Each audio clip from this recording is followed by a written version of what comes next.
जैसा कि last episode में हमने देखा कि टैंग शैंग को पॉइजन मास्टर ने पकड़ लिया था और वो उससे अपनी मेडिसिन बनवा रहे थे और अब टैंग शैंग अपना बेस्ट देकर मेडिसिन के लिए हर्ब्स ढूंढ रहा था।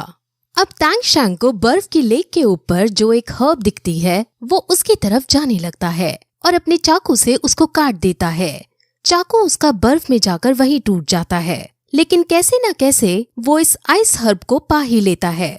अब वो इसी तरह से फायर हर्ब भी पा लेता है और फिर फायर और आइस हर्ब को मिक्स करके एक साथ खा लेता है। हालांकि ये दोनों हर्ब पॉइजनस हैं, लेकिन आइस और फायर दोनों ने एक दूसरे को न्यूट्रलाइज कर दिया है, जिस वजह से अब टैंग शैंग यहाँ के एनवायरनमेंट में रहने के लिए अडेप्ट हो गया है और अब वो यहाँ कई तरह की हर्ब्स ढूंढ सकता है।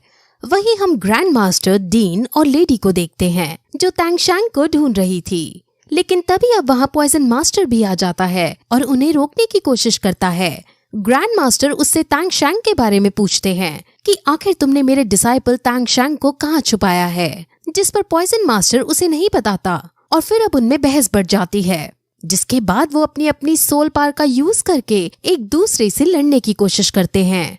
ग्रैंड मास्टर डीन और लेडी 20 साल पहले वाली टेक्निक का यूज करके आयरन ट्रायंगल रिंग बनाते हैं और ग्रैंड मास्टर का कुत्ता एक ड्रैगन में कन्वर्ट हो जाता है, जिसके बाद अब पॉइजन मास्टर भी अपना वीनोम निकालकर उनसे लड़ने लगता है। हालांकि वीनोम ज्यादा शक्तिशाली है, लेकिन वो लोग आसमान में फाइट कर रहे थे, जिस वजह से ड्रैगन जीत रहा होता है और अब उससे पॉइजन मास्टर को गुस्सा आ जाता है और वो अब उन तीनों पर खुद अटैक करने जाता है और वो तीनों ऑब्वियसली उसके अटैक को नहीं झेल पाते, जिसके बाद वहीं उनकी फॉर्मेशन टूट जाती है। अब ग्रैंड मास्टर उसके पास जाकर कहता है कि तुम मेरे डिसाइपल को छोड़ दो और मुझे मार दो, जिस पर अब डीन भी कहता है कि हाँ, टैंग शैंग को छोड़ दो और मुझे मार दो, जिस पर अब पॉइजन मास्टर उसे मारने जाने लगता है, लेकिन तभी लेडी उसे रोकती है और कहती है कि हम ब्लू लाइटनिंग परिवार से ताल्लुक रखते हैं और अगर तुमने हमें नुकसान पहुंचाया तो वो तुमसे बदला लेंगे। अब ऑब्वियसली ब्लू लाइटनिंग परिवार पॉइजन मास्टर के पूरे वंश को खत्म करने की ताकत रखता है, लेकिन इसीलिए अब फिर पॉइजन मास्टर डिसाइड करता है कि वो इन तीनों को मारकर इनकी लाश भी ठिकाने लगा देगा, जिस वजह से इनके परिवार वाले इन तक पहुंच ही नहीं पाएंगे और उनको मेरे बारे में कभी पता ही नहीं चल पाएगा। अब फिर तभी डीन आगे आता है और कहता है कि अगर तुमने हमें दिक्कत पहुंचाई तो हमारा परिवार तुम्हें नहीं मारेगा, बल्कि ग्रेट सोल लैंड मास्टर आकर तुम्हारी हड्डी पसली तोड़ेगा। अब वो ये भी बताता है कि उस ग्रेट सोल लैंड मास्टर का सरनेम टैंग है। अब ये सुनकर पॉइजन मास्टर डर जाता है, क्योंकि वो समझ गया था कि डीन टैंग हाउ की बात कर रहा है। हालांकि पॉइजन मास्टर एक ताकतवर इंसान है, लेकिन टैंग हाउ उससे भी ज्यादा शक्तिशाली है। पॉइजन मास्टर हालांकि अपने डर को उनके सामने दिखाता नहीं है, लेकिन फिर भी अब वो ये कह चुका था कि मैं तुम्हें मारूंगा, इसलिए वो अपने दिल के अंदर डर छुपाकर उनको मारने के लिए आगे बढ़ जाता है। लेकिन तभी वहाँ टैंग शैंग आ जाता है। उसकी स्पाइडर लेग अब पॉइजनस हो चुके थे, क्योंकि उसने अपने पास वहाँ से कई पॉइजनस चीजें ली थी। अब टैंग शैंग उसे कहता है कि मैंने एंटीडोट्स बना लिए हैं और अब तुम मेरा टेस्ट ले सकते हो, और क्योंकि अब मैंने एंटीडोट्स बना लिए हैं इसलिए अब तुम श्रेक स्कूल के किसी भी इंसान को नुकसान नहीं पहुंचाओगे। अब पॉइजन मास्टर रुक जाता है और बहुत खुश होता है, क्योंकि वो टैंग शैंग की एबिलिटीज को समझ गया था। अब टैंग शैंग उसे कहता है कि मैं तुम्हारी पोती का पॉइजन भी ठीक कर सकता हूँ, क्योंकि उसका भी इलाज मैंने ढूंढ लिया है। अब वो फिर एटीट्यूड में डीन स्कूल के टीचर्स से कहता है कि ये बच्चा बहुत टैलेंटेड है और अब मैं इसे अपने साथ ले जाकर इससे पढ़ना चाहता हूँ। वो ये कहता है कि मैं टैंग शैंग को अपने साथ सिर्फ 6 महीने के लिए ले जाऊंगा और इस बीच मैं इससे पढ़ूंगा भी और इसको अलग अलग पॉइजन के बारे में जानने को भी मिलेगा। श्रेक स्कूल के टीचर एग्री कर जाते हैं, लेकिन वो उससे ये बात कहते हैं कि टैंग शैंग को तुम्हें सेफ रखना पड़ेगा, जिस पर पॉइजन मास्टर मान जाता है। अब सारे श्रेक स्कूल के टीचर चले जाते हैं और पॉइजन मास्टर कहता है कि अब मैं तुम्हारा टेस्ट लूंगा, जिस पर अगर तुम पास नहीं हो पाए तो मैं तुम्हें मार दूंगा। अब टैंग शैंग हैरान होता है और कहता है कि अभी तो तुमने मेरे टीचर को मुझे सेफ रखने को कहा था और अब तुम मुझे मारने की बात कर रहे हो, जिस पर पॉइजन मास्टर कहता है कि चिंता मत करो, क्योंकि मैं तुम्हारी लाश को सेफ रखूंगा। अब फिर दोनों आगे बढ़ते हैं और उसी जगह पर जाकर अब पॉइजन मास्टर एक एक करके 3 बार उस पर अपने सबसे शक्तिशाली जहर छोड़ता है, लेकिन हर बार तैंगशैंग उसके जहर को न्यूट्रलाइज कर देता है। और अब इससे पॉइजन मास्टर को समझ आ जाता है कि ये मेरी पोती के अंदर के जहर को आसानी से निकाल देगा। और फिर तैंगशैंग से जब वो पूछता है कि तुमने ये सब कैसे किया, तो तैंगशैंग उसे बता देता है कि कल उसने बर्फ और आग की हर्ब्स को एक साथ खाया था। इसमें बहुत रिस्क तो था, लेकिन तैंगशैंग ने इसे मैनेज कर लिया था। अब वो तैंगशैंग से काफी प्रभावित होता है, लेकिन अभी भी वो तैंगशैंग पर पूरी तरह से भरोसा नहीं कर सकता था। इसलिए अब वो तैंगशैंग को पकड़कर उसके अंदर अपना जहर डाल देता है और कहता है कि जब तुम मेरी पोती का जहर ठीक करोगे तभी मैं अपने इस जहर को बाहर निकालूंगा। अब तैंगशैंग बेचारा करता भी क्या, इसलिए अब वो वहाँ रहकर अलग अलग पॉइजन को स्टडी करता है और बेस्ट पॉसिबल दवाई खोजने लगता है ताकि पॉइजन मास्टर की पोती ठीक हो सके। अब फिर हमें श्रेक स्कूल को दिखाते हैं, जहाँ बाकी सारे बच्चे अब बेस्ट फैसिलिटीज मिलने की वजह से अपनी अपनी ट्रेनिंग जी जान से कर रहे थे। उनको अब इस स्कूल में मिमिक्री ग्राउंड्स और वर्चुअल लोकेशन भी मिलती हैं, जिसकी वजह से वो अपने नेचर के अकॉर्डिंग प्रैक्टिस कर पा रहे थे। अब फिर ऐसा करते करते 6 महीने बीत जाते हैं और अब तैंगशैंग काफी ज्यादा पॉइजन के बारे में ज्ञान ले चुका था। अब फिर एक दिन जब पॉइजन मास्टर उसको देखने आते हैं तो तैंगशैंग उन्हें अपने सीक्रेट हिडन वेपन्स दिखाता है और इसके अंदर उसने बेस्ट क्वालिटी का पॉइजन भी लगा रखा था, जिसका यूज करके वो बड़े से बड़े सोल लैंड मास्टर को मार सकता था। ऐसे वेपन्स देखकर पॉइजन मास्टर बहुत खुश होता है, क्योंकि ऐसे वेपन्स उसने अपनी 78 साल की जिंदगी में कभी नहीं देखे थे। अब पॉइजन मास्टर उसके अंदर से अपना पॉइजन निकाल लेता है और अपनी मासूम शक्ल बनाते हुए कहता है कि मैं तुम्हें हमेशा बांधकर नहीं रख सकता।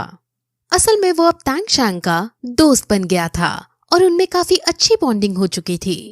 वो तैंगशैंग के टैलेंट को देखकर कहता है कि अगर तुम 3 साल बड़े होते तो मैं अपनी पोती की शादी तुमसे करवाता। जिस पर तैंगशैंग शर्माते हुए कहता है कि नहीं नहीं, आपकी पोती कीमिंग को पसंद करती है और वही उसके लिए बेस्ट सूटेबल हस्बैंड होगा। अब दोनों मजाक मस्ती करते हैं और अब वो तैंगशैंग से उसके बैकग्राउंड के बारे में पूछता है, जिस पर तैंगशैंग जब ये बताता है कि उसके पापा सिर्फ एक मामूली से लोहार हैं, तो पॉइजन मास्टर समझ जाता है कि इसको अपने पापा के बारे में कुछ पता ही नहीं है। अब क्योंकि 6 महीने हो चुके थे और पॉइजन मास्टर ने वादा किया था कि वो उसकी 3 विश पूरी करेगा। तैंगशैंग ने पहली विश में तो ये कहा था कि वो किसी श्रेक स्कूल के आदमी को नुकसान नहीं पहुंचाएगा, और दूसरी वो ये विश करता है कि वो यहाँ से बहुत सारी हर्ब्स अपने लिए ले जाएगा, और फिर तीसरी विश में वो ये कहता है कि पॉइजन मास्टर श्रेक स्कूल का सीनियर एडवाइजर बने। अब ये सुनकर पहले तो वो मना करता है, लेकिन तैंगशैंग जब उसे ये कहता है कि उसे वहाँ जॉब नहीं करनी है, बल्कि उसे एक टाइटल देना है ताकि श्रेक स्कूल का नाम बढ़ जाए, इस पर पॉइजन मास्टर मान जाता है और वो अब दोनों श्रेक स्कूल में जाने लगते हैं। और वहाँ पहुंचकर वो पहले तो अपने सभी टीचर्स को ग्रीट करता है और फिर अपनी सारी बात उन्हें बताता है। और जब उन्हें ये पता चलता है कि पॉइजन मास्टर यहाँ के सीनियर एडवाइजर बनने को तैयार हैं, तो वहाँ पर सब बहुत खुश होते हैं। अब फिर ग्रैंड मास्टर तैंगशैंग से अकेले में मिलते हैं और तैंगशैंग ग्रैंड मास्टर को उनकी लव लाइफ से रिलेटेड क्वेश्चन पूछकर छेड़ने की कोशिश करता है, जिस पर वो दोनों मजाक मस्ती करते हैं। और अब ग्रैंड मास्टर उसे कहता है कि तुमने 6 महीने से कोई ट्रेनिंग नहीं की होगी, जिस वजह से तुम यहाँ के अपने साथियों से पीछे रह गए होंगे। लेकिन तैंगशैंग उनसे कहता है कि उसने अलग अलग पॉइजन के बारे में जाना और उनको प्रैक्टिस किया, जिस वजह से उसकी रैंक 37 हो गई है। इससे ग्रैंड मास्टर बहुत शॉक होते हैं और खुश होते हुए कहते हैं कि तुमने अपनी रैंक 40 पर पहुंचानी है, क्योंकि मिस्टर दाई अब रैंक 40 पर पहुंच चुका है। अब फिर तैंगशैंग जीवू से मिलता है और जीवू उसे देखते ही गले से लगा लेती है और रोने लगती है, क्योंकि तैंगशैंग बिना बताए इतने लंबे समय के लिए उसे छोड़कर चला गया था। जीवू तैंगशैंग से बहुत प्यार करती है, क्योंकि उसका उसके अलावा इस दुनिया में कोई नहीं है। जीवू को रोता देख तैंगशैंग उसे चुप कराता है और उसे फिर कभी ना छोड़कर जाने का वादा करता है। अब फिर तैंगशैंग अपने बाकी दोस्तों से मिलता है और वो उन सभी को अपने लाए हुए हर्ब्स देने लगता है, क्योंकि इन हर्ब्स से उनकी ताकत बहुत बढ़ने वाली है।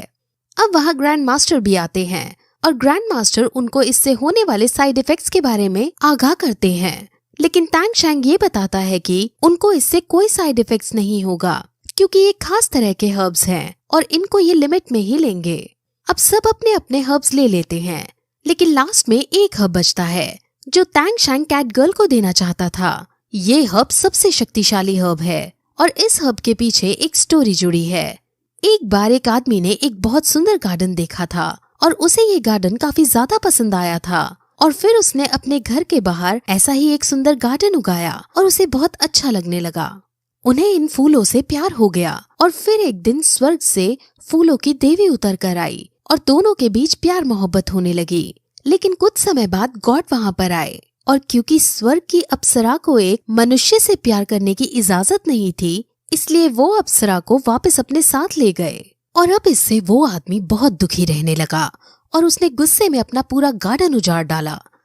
लेकिन एक दिन उसके पास एक ओल्ड मैन आया और उसने उसे बताया कि वो अप्सरा तुम्हारे जाने के बाद तुम्हारे गार्डन में एक सफेद फूल बनकर पैदा हुई थी।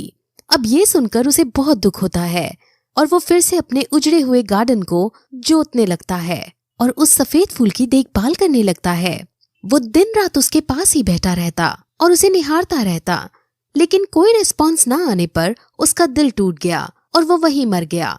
अब जब वो मरा था तो उसके दिल का ब्लड उछलकर उस फ्लावर पर जा गिरा था और जब से ये फ्लावर एक कीमती फ्लावर बन गया और इसको पाने वाला यानी इसको गार्डन करने वाला एक बहुत स्ट्रॉन्ग वॉरियर बन जाएगा।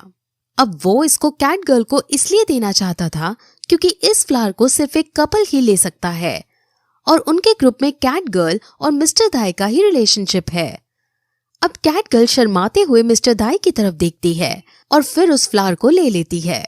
उस फ्लावर को लेते वक्त और उसको यूज करते वक्त सिर्फ अपने पार्टनर के बारे में ही सोचना होता है और उसको याद करना होता है। लेकिन जब कैट गर्ल ऐसा करने की कोशिश करती है तो कैट गर्ल पहले तो अच्छा सोचती है, लेकिन फिर उसे याद आता है कि मिस्टर दाई पहले बहुत सारी लड़कियों के संग घूमा करता था और ये सोचने से उसका ध्यान टूट जाता है, यानी वो इसको नहीं एक्सेप्ट कर सकती थी और अब इससे सब दुखी हो जाते हैं। लेकिन अब टैंग शैंग इसको ग्रैंड मास्टर को देता है क्योंकि ग्रैंड मास्टर भी लेडी के साथ प्यार में थे।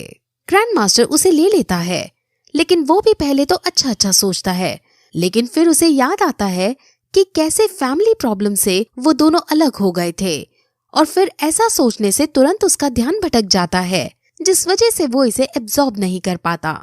अब फिर ये फ्लावर अपने आप जीवू के हाथ में आ जाता है और जीवू उसको यूज करती है और जीवू सब अच्छा सोच पाती है, जिस वजह से ये फ्लावर एक्टिवेट हो जाता है और अब ये देखकर सब बहुत खुश होते हैं। लेकिन वो ये डिसाइड करती है कि वो इसे एब्जॉर्ब नहीं करेगी क्योंकि अभी वो और स्ट्रॉन्ग बनना चाहती है और स्ट्रॉन्ग बनने के बाद वो इसको एब्जॉर्ब करेगी और तब तक वो इसे अपने साथ ही रखेगी। अब बाकी सब अपने अपने हर्ब्स का यूज करके मेडिटेट करते हैं और कल्टीवेट करने लगते हैं, जिसके बाद अब जब सब जागते हैं तो सब अपने आप को बहुत स्ट्रॉन्ग हुआ पाते हैं। सबकी रैंक 5-5, 6-6 बढ़ चुकी थी और निंग रॉन्ग को तो ये देखकर ज्यादा खुशी हो जाती है और वो टैंग शैंग को धन्यवाद बोलने के लिए उसके पास जाकर उसे किस कर देती है और ये देखकर ऑस्कर का दिल टूट जाता है। लेकिन वो अपने पास जीवू को देखता है और जीवू को खुद को किस करने का इशारा करता है, जिस पर जीवू उसे गुस्से में खूब पीटती है। फिर तभी टैंग शैंग अपनी आंखों को नोटिस करता है और हमें पता चलता है कि टैंग शैंग की पर्पल डेमन आई और कल्टीवेट हो गई है और इससे ये चीजों के आर पार देखने के साथ साथ इंसानों की सोल पार के बारे में भी अच्छे से जान पाएगा। अब फिर इस तरह ये एपिसोड यहीं खत्म हो जाता है।